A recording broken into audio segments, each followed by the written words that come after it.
Bapak Ibu yang dirahmati Allah, apa yang terjadi saat ini?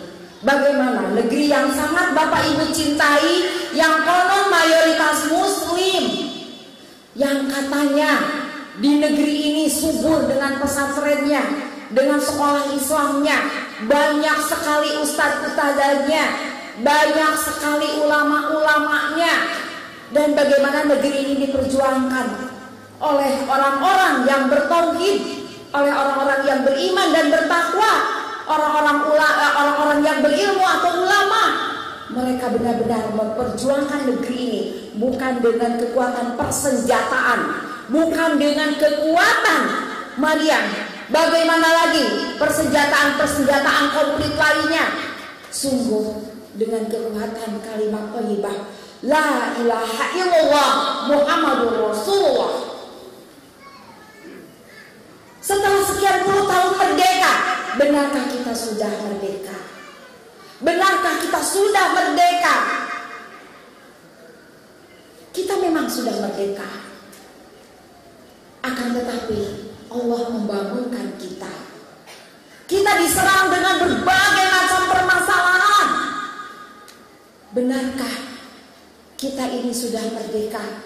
Yang pasti kita merdeka, terpenjara dalam negeri yang merdeka. Kemana umat Islam yang konon luar biasa, sebagian besar 80% konon umat Islam? Betulkah umat Islam masih 80%? Betulkah umat Islam masih mayoritas? Kemana umat Islam yang dulu meneriakkan takbir? Kemana barisan-barisan anak cucunya? Wahai saudara-saudaraku, saya berharap malam ini terbangunkan dengan apa yang terjadi. Serangan kristenisasi yang luar biasa. Dari mulai sumbangan kecil-kecilan, dari mulai membebaskan utang piutang, dari mulai membayarkan segala kebutuhan, sampai intimidasi, teror dan penyiksaan, penguasaan wilayah.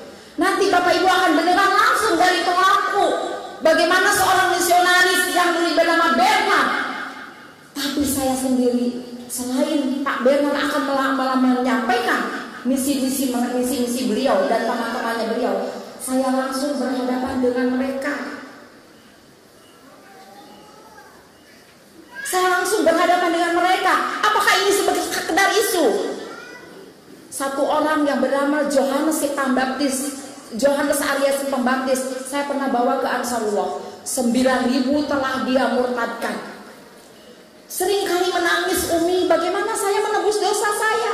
Bagaimana saya menebus dosa saya? Tidak usah sekarang Bapak berteriak-teriak begitu, ngomong menebus dosa, ikut dengan saya. Kita dakwah, kita sampaikan bagaimana visi misi kristenisasi, bagaimana kelakuan Bapak di masa dulu untuk menjadi perhatian saudara-saudara kita yang mengaku Muslim. Kita lihat, mereka selalu berdalih di bawahnya rumah sakit, di atasnya apa? Ini yang terjadi di Sumatera Barat.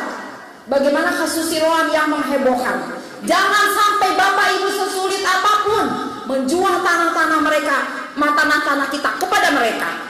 1 jengkal menjadi berapa jengkal, 1 meter menjadi sekian meter, akhirnya jadi 1 hektar, 2 hektar. Kita lihat, ini di bawahnya tadi, di bawahnya. Sebentar Ustaz, turunkan naikkan dulu. Di bawahnya rumah sakit. Lantas apa yang terjadi di bawah rumah sakit? Ini yang berdasar semuanya pendeta, misionaris. Pengaduan sering datang ke rumah kami, insan kami atau Komite Peduli Umat Islam Bandung untuk urusan masalah pemurtadan. Apa yang terjadi di atas? Dia berkutat bahwa ini adalah rumah kesehatan, bahwa ini tempat kesehatan, bahwa ini untuk orang-orang yang sakit. Kata saya, diam kamu. Kamu berdalih untuk kesehatan. Kamu berdalih untuk peduli sosial. Saya sampaikan seorang misionaris dari GKP. Tapi ketika kamu keluar dari daerah tersebut, apa yang terjadi? Saudara-saudara yang kamu murtadkan. Nah, kita lihat di atasnya, Ustaz, langsung ke atas. Ini di bawah, nah ini. Karena di bawah ulat sekali, nggak mau kalah, tetap bertahan mempertahankan Umi naik ke atas. Saya berdua naik ke atas sama yang berkumis itu saya. Kita lihat, kalian sedang apa? Kata saya, kalian ini turun ke bawah, saya jadi jaminan. Insya Allah saya menjamin keselamatan saudara. Kalian mengadakan kebaktian, di bawahnya itu tidak ada orang Kristen, di bawahnya itu orang-orang Islam. Kemana SKB 2 Menteri waktu itu? Sekarang dirubah SKS, SKPP. Kemana aturan 2 Menteri tadi yang ditantangkan 2 Menteri? Tidak boleh mengajak orang yang sudah beragama, tidak boleh mengadakan kebaktian seperti ini di sekeliling orang-orang Muslim. Tapi ini kerap kali dilanggar. Kerap kali ini dilanggar. Jangan terkecoh. Di bawahnya rumah sakit, di atasnya gereja. Lantas ada tempat yang lain. Di depannya Epata mungkin Ustaz barangkali. Di depannya sekolah, di belakangnya gereja. Kita sebut mal-mal besar, maaf, sudah masuk ke Minangkabau. Departemen Matahari, departemen store. Kalau di Bandung di atasnya gereja besar. Ini penguasaan wilayah. Bagaimana mereka menguasai? Bapak Ibu yakin ada yang sering bolak-balik ke Jakarta, dari Jakarta Jagorawi naik ke atas puncak 550 hektar. Masuk ke sini kecil, jalannya kecil. Gangnya sempit, nyaris sempit, disebut gang agak besar masuk mobil satu. Di dalamnya kami pura-pura wisata, ini dalam rangka investigasi. Sengaja saya mengajak ini calon pastor itu untuk bisa berfoto dengan kita. Di sini tempat pendidikan. Dan bagaimana lagi? Mereka meniru-niru seperti di masjid. Pakai apa untuk Quran itu? Rekal apa? Kayu. Dan mereka duduk seperti di dalam masjid. Di sini dulunya dapat izinnya dari mana? Mereka mengadakan acara. Di situ ada Gua Maria, bukan sebesar 550 hektar, kecil tempatnya. Diundanglah penduduk. Konon tiap penduduk yang diundang pulangnya dapat uang 1 juta. Awas Bapak Ibu, mereka menebarkan uang. Siapa yang menghalangi itu dibom dengan uang. Nah, setelah itu bagaimana? Undangan itu yang ditandatangani oleh para undangan, di atasnya diganti kopnya, mengizinkan pendirian gereja. Bayangkan 550 hektar, mobil yang kami kendarai keluar dari sana hampir saja terjadi kecelakaan. Ban mobil dilonggar-longgarkan. Jadi bagaimana mereka berupaya? Pertama penguasaan wilayah, penguasaan daerah. Mereka berusaha. Di sini konon sudah banyak daerah-daerah yang diborong oleh mereka. Termasuk kejadian Soang yang menghebohkan. Apapun alasannya, saya berharap Pak Yakubu ikut mendukung Kota Padang. Jangan dibiarkan mereka berada mengadakan apapun bentuknya, ujung-ujungnya pemurtadan, ujung-ujungnya pendangkalan akidah, ujung-ujungnya mereka menguasai. Nah, ini baru penguasaan wilayah. Dari sini ada Mount Hermon, dekat dari sana. Jumlahnya hampir sama. Lantas naik lagi ke atas ada Bukit Talita. Lantas naik lagi Ciloto. Di sebelah sininya ada yang bernama Kota Bunga. Mungkin Bapak Ibu pernah wisata ke Kota Bunga. Sangat mudah mencarinya. Dan toko-toko besar yang atribut-atribut untuk kebutuhan ibadah mereka seperti bukan di kota Cianjur, seperti bukan kota Cipanas, Gerbang Marhamah. Ini salah satu penguasaan wilayah. Dan Sumatera Barat, Jawa Barat, nanti Ustaz Bernard akan lebih memaparkan lagi. Jawa Barat, Sumatera Barat target terbesar untuk mereka kuasai. Konon 40% terdangkalkan akidahnya atau menjadi murtad. Mereka berani mengatakan Indonesia akan seperti Nigeria, negeri yang mayoritas muslim tapi dipimpin oleh seorang anak Tuhan. Itu kata mereka. Lantas pemurtadan. Nah, lihat kita di dalamnya. Mereka selalu meniru-niru, mereka selalu mencontoh-contoh. Dari penguasaan wilayah, dari pemurtadan dengan sangat sederhana, bagi-bagi mie, sembako dan sebagainya, Yang kedua, pemurtadan dengan cara pertanian peternakan. Di Cianjur ada SAPPI, Sekolah Penginjil Pertanian. Dan bagaimana lagi dari sekolah itu? Pelajaran untuk permasalahan pertanian 60%. Dari mana kami tahu? Investigasi kami ke sana. 40% untuk pelajaran pertanian, 60% untuk penginjilan. Bagaimana orang-orang yang ahli-ahli tersebut disebarkan ke berbagai pelosok untuk mengadakan pelatihan pertanian peternakan gratis plus dimodalin. Tetapi sedikit demi sedikit hutang budi akan terjadi. Hutang budi akan terjadi, kemudian nanti mereka terbelit dan akhirnya diajak ke gereja untuk sekedar menghadiri, lama-lama dibaptis. Ini kejadiannya di Cimenyan, terheboh. Sebelum Lembah Karmel yang tadi kami sebut, ini di Cimenyan. Beberapa sekian bukit yang lumayan besar, dari gereja paling kecil sampai gereja paling besar di atas sana 2 hektar. Ini di atas, ini di samping naik ke atas.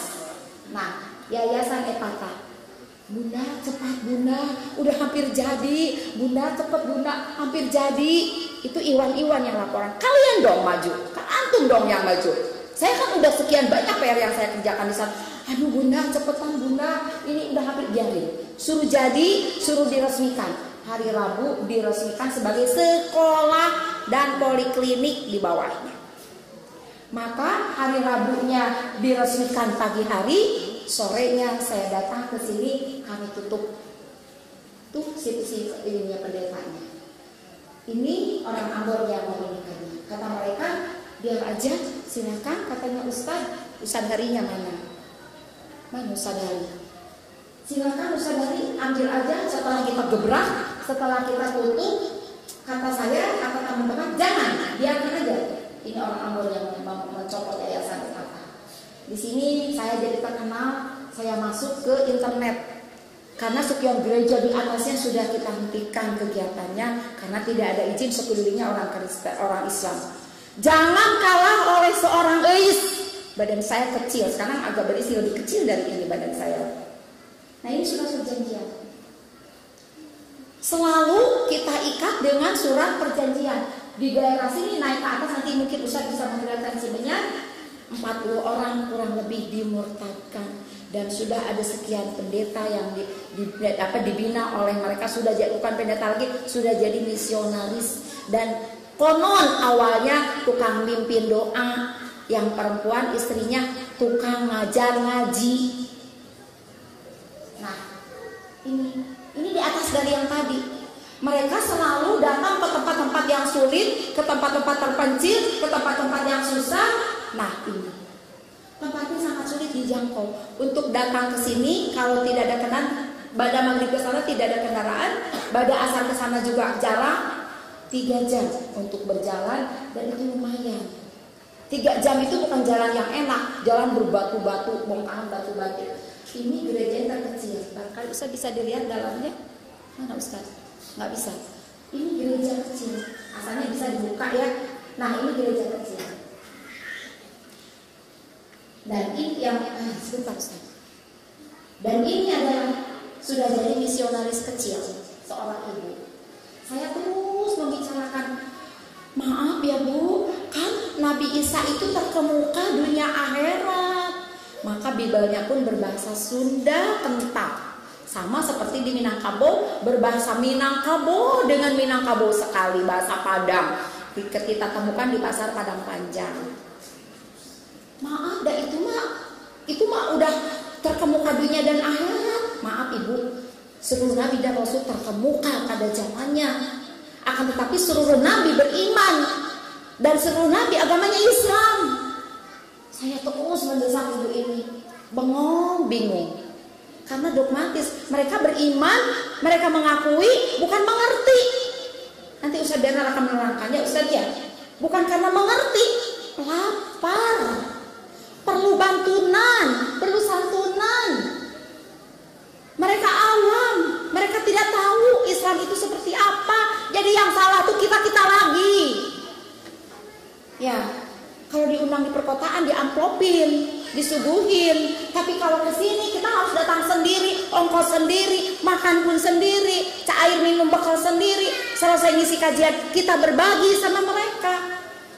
Nah, kita lihat ini baru masuk Islam. Itu namanya Hananam. Dan ini Quran, itu penginjil di daerah itu, misionaris. Saya berhadapan dengan Pak Nanang ini sampai anak buahnya mengatakan, kalau kamu masih juga dakwah ke daerah kami, saya putuskan leher kamu. Kata saya, leher kamu atau leher saya nanti yang menggelinding. Alhamdulillah mereka yang duluan banyak mati. Nah, jadi yang Pak Nanang ini hafal sekian ribu ayat konon katanya. Saya juga nggak tahu berapa jumlahnya. Yang pasti ini juga sudah jadi misionaris. Dan bagaimana ketika mereka kita kenalkan Islam sedikit, kita bawa dulu sembako, kita bawa layak pakaian, layak pakai, apa yang menjadi kebutuhan mereka, kita bantu sedikit demi sedikit, akhirnya bersahadat kembali. Lantas di sebelahnya itu ada warteg. Nah, ini yang menghebohkan sekali. Sayang Sabili sudah tidak ada sekarang. Dulu saya jadi artis selebritis di Sabili, sering sekali wartawan Sabili ngikut-ngikut dari tahun 2000 sama kita untuk meliput berita yang kita hadapi. Nah, yang ini si Elwin Kawilarang. Yang di penjara ini adalah anak buahnya yang dimurtadkan. Yang ini namanya Mutmainah dan ini keluarganya. Konon ketika itu saya sedang ngisi kajian di LP Bancai, LP Wanita. Setelah itu kami waktu itu juga masih di MUI Kota Bandung, di Badan Aliansi Asistensi Tim Anti Pemurtadan. Bagaimana ketika saya sampai ke sedang mengisi, ada telepon, ada SMS dari saudari, cepat pulang. Nah, gimana? Gimana Ustaz? Lanjut dulu. 5 menit lagi, aduh, akan banyak yang ingin saya sampaikan. Nah, sekarang bagaimana ketika saya ngisi di RT Bancai, terjadi kita lari investigasi sampailah ke warteg. Bapak Ibu mungkin pernah dengar Jalan Saluyu, itu ada di PH Mustofa, Jalaprang, di situ dulu ada warteg. Jalaprang nomor 5. Bagaimana mereka disiksa habis-habisan. 5 bulan disiksa sampai lebam-lebam ininya. Yang perempuan ini maaf, dibuka pakaiannya, ditusuk dengan paku, keluarlah darah. Kamu banyak sekali ruh jahat, setan jahatnya, maka harus dikeluarkan semuanya dari dalam tubuh kamu. Maka setelah itu dicambuk, disiram air garam. Setelah itu bagaimana maaf kemaluannya dikorek-korek oleh si pendeta Elwin Kawilarang. Akhirnya kita giring ke penjara. Alhamdulillah 12 tahun si pendetanya yang ini menangis karena ketemu lagi sama saya di dalam penjara. Bunda tolong saya tolong. Kamu sudah sadar lagi, kamu sudah tobat. Sudah Bunda bilang bahwa kamu tuh korban, kamu tuh dipaksa oleh si pendeta Elwin Kawilarang. Ya, dapat keringanan hukumannya 55 tahun. Nah, ini fakta data lagi lain yang bisa dilihat ini. Bisa melihat ini asalnya berjilbab ini bukan satu, ini banyak lagi binaan-binaan kita yang seperti ini. Kita satu demi satu bawa untuk kembali bersahadat. Dan kalau saya menyampaikan mungkin gak cukup 2, 3, 4 jam. Waktu di Ansarullah sekian waktu dari pagi sampai zuhur kami menyampaikan 2 kali kami diundang ke Ansarullah kalau tidak salah waktu itu. Nah, sekarang bagaimana? Yang berjilbab semuanya itu siapa? Apakah ini orang Islam? Mungkin Ustaz ada yang belum lihat, langsung aja kita perlihatkan 2-3 menit lagi untuk di Jatilila. Barangkali ada yang belum lihat. Ini semuanya bukan orang Islam, tetapi yang berkerudung putih itu adalah mereka. Nah, jadi bagaimana Bapak Ibu? Ini dari serangan kristenisasi ya Ustaz. Serangan kristenisasi. Banyak fakta data karena kami langsung berhadapan dengan mereka. Tapi yang jelas pendangkalan akidah yang terjadi sangat luar biasa. Makanan cepat saji, so Amerika, so Eropa sudah terlihat di sepanjang jalan kayak kubur. Anak-anak yang berbaju kurung sudah berbaju kurang. Bagaimana lagi yang dahulu tabu sekarang jadi sangat biasa. Pendangkalan akidah pun marak luar biasa. Nah, Bapak Ibu melihat ini tayangannya sudah tahun berapa? Berapa tahun yang lalu kawan-kawan kita alhamdulillah berhasil meripus para pelaku ini masuk penjara. Dan yang lebih heboh lagi di Cirebon 2 tahun yang lalu seorang misionaris membakar si mertua yang tidak mau menerima dia lagi karena ketika nikah dia masuk Islam, setelah nikah dia keluar dari Islam. Yang menghebohkan lagi 2 tahun yang lalu kami mengadvokasi di Cirebon terjadilah pembunuhan dengan diguyur oleh bensin sampai meninggalnya. Nah Bapak Ibu bisa melihat apa tidak terhina, apa tidak tersakiti hati kita. Mereka menggunakan atribut-atribut Muslim, mereka memegang Al-Quran dicampakkan, dilemparkan, dikatakan bahwa Al-Quran adalah di dalamnya mengandung esensi roh jahat, dan mereka katanya harus menyelamatkan orang-orang yang masuk masjid, masuk pesantren, masuk surau, harus diselamatkan katanya. Kita disebutnya domba-domba yang tersesat oleh mereka. Nah, jadi Bapak Ibu, apa yang akan kita lakukan? Ya dipercepat Ustaz, waktunya udah hampir habis. Nah, dipercepat itu Al-Quran diangkat, dilemparkan, dihujat habis-habisan. Kira-kira apa yang ada dalam hati Bapak Ibu sekalian? Walang tabuaka Yahudi walang nasoroha tata tahum. Mereka tidak akan puas, tidak akan ridho, tidak akan bisa tidur dan makan sebelum kita mengikuti milah mereka. Lihat, kata Allah di dalam hati mereka ada kebencian yang luar biasa. Kata Allah lagi, mereka adalah musuh yang nyata. Jangan sekali-kali dipimpin oleh orang kafir. Begitu jahatnya mereka. Baik-baik, ramah tamah, di belakangnya menghina, menghujat. Setelah itu mendangkalkan akidah. Setelah itu memurtadkan. Untuk apa mereka lakukan semua itu? Negeri kita sangat kaya raya, negeri kita serba ada. Dilumpuhkanlah anak-anak muda Islam supaya mereka jauh dari Al-Quran, jauh dari surau, jauh dari kajian, supaya kekayaannya bisa dikeruk habis-habisan oleh mereka. Anak mudanya didangkalkan, dijauhkan dari surau. Orang-orang tuanya diberikan pemahaman hidup materialistis, hedonis, dan bagaimana lagi? Para kaula remajanya dikeluarkan, dijauhkan. Nah, ini Al-Quran. Al-Quran yang dicampakkan, Al-Quran yang dilemparkan. Tidak sakit hatikah kita? Allahu Akbar. Tidak sakit hatikah kita? Ketika saya berhadapan dengan mereka, hilang rasa takut, hilang rasa merasa takut, berhilang perasaan bagaimana mereka banyak, saya sedikit. Sering berkali-kali saya satu orang menghadapi mereka. Begitu marahnya hati saya, begitu mudahnya mereka memurtadkan saudara-saudara saya. Saya mengejar para pengatakan saya terhadap para pendeta yang memurtadkan. Tidak usah kamu mencari siapa-siapa, cari saya. Saya perempuan akan menghadang Anda. Kalau Anda diganggu oleh saudara saya akan membela Anda. Kalau Anda memurtadkan, saya yang akan menghadang Anda. Nah, bisa Bapak Ibu sekalian melihat. Ya, Ustaz Jokowi.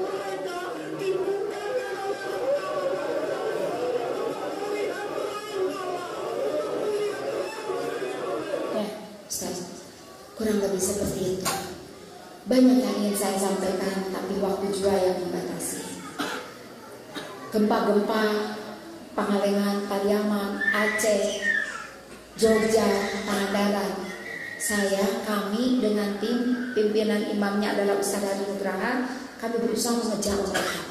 Dengan cara apapun mereka itu berupaya memurtadkan, minimal mendangkalkan akidah, dan ini yang sudah sangat sukses. Pakaian anak-anak muda dari baju kurung di ranah Minangkabau sudah memakai jin pensil, sudah memakai celana pendek, sudah memakai rok terbatas, yang pakai jilbab semakin naik jilbabnya ke atas. Bapak Ibu tolong ingatkan, wahai anak-anakku, berbusana muslimah lebih cantik, indah, mempesona. Ingat, negeri kita ada Basandi Sarah Basandi Kitabullah. Sebentar 2 menit aja. Lantas ingatkan juga, makanan sempat tadi saya lihat nih, sepanjang ini mulai masuk makanan-makanan. Ingat bagaimana paha ayam yang dimakan dengan enak oleh anak-anak kita. Minumannya Coca-Cola, paha ayam dibuang dari sana, dibeli oleh kita, dimakan oleh anak-anak kita. Pernah kami dapatkan babi, sapi, Kuda masuk mixing besar, keluar burger-burger. Kemana ditebarkan kalau bukan ke negeri-negeri Islam? Hancurkan mereka itu dengan food, makanan, minuman. Fun, dengan keramaian-keramaian dikumpul di keramaian-keramaian kota. Dengan fashion, dengan pakaian. Biarkan muslimat-muslimat tidak memakai pakaian yang benar. Sing, sex, sport. Dengan nyanyian, dengan pergaulan bebas, dengan olahraga. Bangun Bapak Ibu. Anak kita mau dibawa kemana? Kekayaan yang luar biasa, kekayaan Indonesia ini sejumput surga yang diataskan, diturunkan ke atas muka bumi. Insya Allah ini harus ternikmati oleh kita. Syaratnya kita berlandaskan Al-Quran dan As-Sunnah. Maka kembalikan anak-anak ke surau. Jangan sampai didikan subuh saja. Generasi mudanya tolong diadakan, dibentuk, dibina, dididik. Semoga lahir lagi Inyak Jambe. Semoga lahir lagi Buya Hamka. Semoga lahir lagi Muhammad Nasir. Semoga lahir lagi Rahmah El Yunusia dan pemuka-pemuka agama yang lain. Kembalikan anak-anak kita. Di sini landasannya Al-Quran dan Al-Hadis. Dibaca, dipahami, dikaji, dan dijalankan aplikatif. Dan bagi orang-orang yang peduli, berjihadlah dengan jiwa, raga, dan harta. Apa yang bisa? Dengan jiwa, raga, dengan harta, dengan tenaga, dengan pikiran. Tegakkan Islam, tegakkan kemuliaan Islam dan kaum muslimin di ranah Minangkabau dan sekitarnya. Allahu Akbar. Banggalah jadi orang Islam. Wahai ibu dan ayahanda, seru mereka kembali ke dalam Islam. Jangan biarkan mereka terpukau oleh kehidupan yang menyendabobokan. Mereka membuat perangkap, tetapi Allah menyiapkan kebun ladang amal yang luar biasa luasnya. Jadikan langkah-langkah kita untuk menegakkan kalimat Allah. Seru mereka dalam keislaman. Bangga menjadi orang. We are Muslim. Kita bangga menjadi orang Islam. Aplikasi dalam kehidupan sehari-hari. Billahi taufiq wal hidayah. Assalamualaikum warahmatullahi wabarakatuh.